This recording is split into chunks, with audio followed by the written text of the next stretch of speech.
और हम कभी भी फिर फ्रंट पे नहीं आएंगे। जो मुद्दा मैं पकड़ा हूं, मैं रिक्वेस्ट करता हूं हर यूनियन से, उनके प्रतिनिधियों से, उस मुद्दे को आप इंटरफेयर मत करिए, डिस्टर्ब मत करिए उस चीज को। जब मैं कह रहा हूं, मैं करवा रहा हूं, आपको क्यों चुनचुना काट रहा है, क्यों आप शुरू कर रहे, उस मुद्दे को डाइल्यूट करने में लग गए आप लोग, हाईजैक कर रहे हैं मुद्दों को। ये बात मैं गोरखपुर बोल के आया था, जैसे ही ये मुद्दा कंप्लीट होगा 4 महीने बाद या 5 महीने बाद, वैसे ही सारे संगठन मंच लगा के बोलेंगे हमने करवाया, सारे बोलेंगे।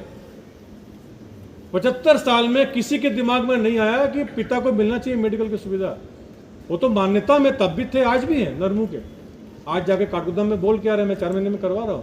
मुझे शर्म आ रही है, मैं इन लोगों से घिरा हुआ हूं जो ना काम कर रहे ना करने दे रहे, बहुत डिस्टर्ब कर रहे हैं। इज्जत नगर कारखाने में पीआरएस काउंटर नहीं था, रिजर्वेशन काउंटर नहीं था, डीआरएम बिल्डिंग में है। उस समय कारखाने में करीब 1800-2000 लोग काम करते थे। मैंने क्रिस के जीएम को मेल किया, डीआरएम को, सीनियर डीसीएम को लेटर दिया, जीएम को दिया, जीएम से वहां फॉरवर्ड हुआ, क्रिस से रिप्लाई आया। सीनियर डीसीएम इज्जत नगर ने कारखाना के सीडब्ल्यूएम को लेटर लिखा कि पीआरएस काउंटर लगवाने के लिए आप स्टाफ देंगे कि हमको देना पड़ेगा। सीडब्ल्यूएम इज्जत नगर ने जवाब दिया कि पीआरएस काउंटर लगवाने के लिए आपको स्टाफ देने की आवश्यकता नहीं है, मैं अपना स्टाफ दूंगा कि उनको ट्रेनिंग करवा दीजिएगा। बात वहां तक पहुंच गई थी, क्योंकि मुझे टेक्निकली पता है, मैंने कंप्यूटर की पढ़ाई भी किया है, केवल आईपी एड्रेस का एक एक्सटेंशन नंबर लेना था, यहाँ काउंटर खुल जाता। 4 दिन में सीएमई साहब गोरखपुर से आए, यही मान्यता प्राप्त लोगों ने ज्ञापन में पॉइंट डालकर ढकेल दिया कि सर पीआरएस काउंटर लगवाना है, और वो चिपका दिया गेट पे बड़ा बड़ा करके। मैंने कदम पीछे खींच लिया। उस दिन से आज, सन 16 की बात है, आज 8 साल हो गए, पीआरएस काउंटर नहीं लगा, नहीं लगा।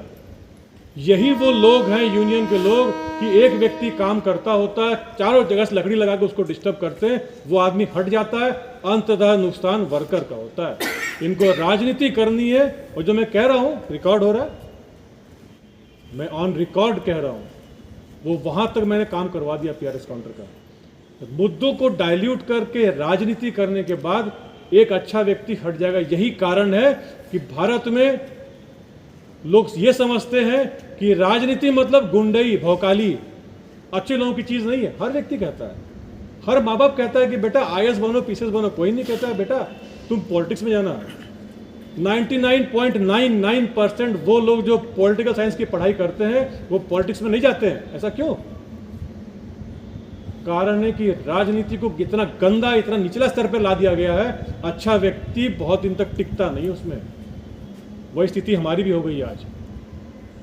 कितना काम करवा दे, कितना अच्छा, कितनी ईमानदारी से काम करवाए। हम ना जातिवाद कर रहे हैं, ना हम क्षेत्रवाद कर रहे हैं, ना मैं धर्म की बात कर रहा हूँ, मैं काम की बात कर रहा हूँ, मुद्दों की बात कर रहा हूँ, सॉल्व करने की बात कर रहा हूँ।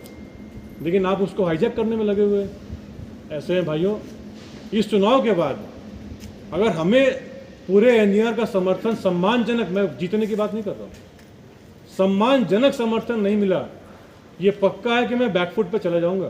क्योंकि चुनाव जीतना, सत्ता या मान्यता पाना मेरे जीवन का उद्देश्य कभी नहीं था, ना है, ना रहेगा। उद्देश्य था जो समस्याएं हैं, जिनका अन्य यूनियन सोल्यूशन नहीं निकाल पा रही है, जो वो कर नहीं पा रही हैं, मैं उसको करवा दूं बिना मान्यता के। मेरी इतनी ही सी इच्छा थी। लेकिन जब मैं करवा रहा हूं, लोग लकड़ी लगा रहे हैं। ऐसे में हम बैकफुट पे चले जाएंगे। लास्ट बात, यदि आपके दिल दिमाग में कोई भी यूनियन चल रहा हो, नो डाउट हर किसी के दिमाग में एक माइंड मेकअप होता है कि ठीक है हम यहाँ वोट दे देंगे। बिल्कुल आप वोट दीजिएगा, लेकिन वोट देने के पहले जो मैं 2 बार तथ्य बता के गया हूँ, जो इनकी क्षमता के बारे में बता के जा रहा हूँ, अवश्य आप लोग गौर करिएगा। मैं हार भी जाऊँगा ना, तब भी मेरी मान्यता श्रम मंत्रालय से हमेशा रहेगी, कोई दिक्कत नहीं है। मेरे साथी, मेरे रेल कर्मचारी के लिए कोई दिक्कत नहीं है। मैं राष्ट्रीय सचिव हूँ, 16 लाख लोग हैं मेरे साथ इस देश में। रेलवे का तो केवल 44,000 वोट है। सत्ता इसलिए चाहिए, सत्ता नहीं मान्यता। सत्ता चाहिए उनको जो 1 लाख 1.5 लाख का मंच लगा रहे हैं, मुझे केवल मान्यता चाहिए। इसलिए चाहिए कि इस चुनाव के बाद जब मैं जीएम के सामने बैठूं, मुझसे कोई पूछे कितना वोट मिला था, तो शर्म से मेरी नज़रें झुके ना, बस इतने के लिए। मान्यता की मुझे कोई आवश्यकता नहीं है, क्योंकि मुझे पता है लेकिन मैंने काम किया केवल 2 साल, 18-19 इतना काम करवा दिया। पास, सर्विस रिकॉर्ड, लीव रिकॉर्ड, सब कुछ ऑनलाइन। विभागीय परीक्षा, ऑब्जेक्टिव, सीबीटी, बहुत कुछ करवाया। बायो टॉयलेट का ये जो बेंड होके आ रहा है पाइप, वो हमारी पीआरक्यू द्वारा करवाया गया है कि ये ट्रैक पे गिरता था पेंडोल पे। जब मैं 18-19 में करवा सकता था, 20-21 कोरोना आ गया, 22-23 एक ऐसे व्यक्ति को महामंत्री बनाए जो कारखाने में ठेकेदारी करना शुरू कर दिया। और महामंत्री हमने इसलिए बनाया क्योंकि मुझे पीएचडी करनी थी, लॉ में पढ़ना था मुझे। फिर 24 आ गया, चुनाव आ गया, तो काम केवल हमने 2 साल किया है। और 2 साल के काम में हमने पीआरकेयू का और रेलवे का चेहरा चेंज कर दिया। इतनी ट्रांसपेरेंसी आ गई केवल 2 साल के काम में। मुझे पता है, जीते या हारे, अगले 2 साल में और भी ट्रांसपेरेंसी में ला दूंगा और काम कर दूंगा, मुझे पता है। बस मेरी नजरें ना झुके, उसके लिए मैं आपके पास आज सेकंड टाइम आया हूँ। जब चुनाव हो तो रिजल्ट जब आए, हमारी नजरें ना झुक जाए कि साहब 500 वोट मिला या 4000 मिला या 5000 मिला।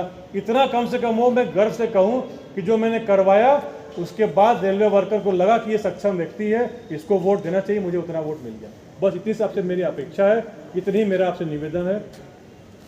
लास्ट बात, कभी भी चुनाव सिविल का और रेलवे का एक मत समझिएगा। कई मैंने लोगों ने सुना है कहते हुए कि राजनीति में ये नहीं होती है। ये राजनीति नहीं है, this is a trade union recognition election. Union की मान्यता का चुनाव है और ये यूनियन है, कोई पॉलिटिकल पार्टी नहीं है। तो यूनियन को यूनियन की तरह देखिए, खुद कर्मचारी हैं। आपके सामने जो खड़ा है वो कोई विधायक सांसद ना हो ना रहे, वो एक वर्कर था, वर्कर ही रहेगा। उसको वर्कर के नज़र से ही देखिए। इसलिए हमने पूरे चुनाव प्रक्रिया में सफ़ेद कुर्ता पैजामा मैंने नहीं पहना। लोग पहन के घूम रहे हैं, मैं नहीं पहना सफ़ेद कुर्ता पैजामा, क्योंकि मैं ये कोई राजनीति का चुनाव नहीं लड़ रहा हूँ, केवल मान्यता के चुनाव लड़ रहा हूँ। सरकार को इतना बताना है, इतने वर्कर मेरे साथ हैं। वो चुनाव इसी बात पे हो भी रहा है। पहले चुनाव नहीं होते थे,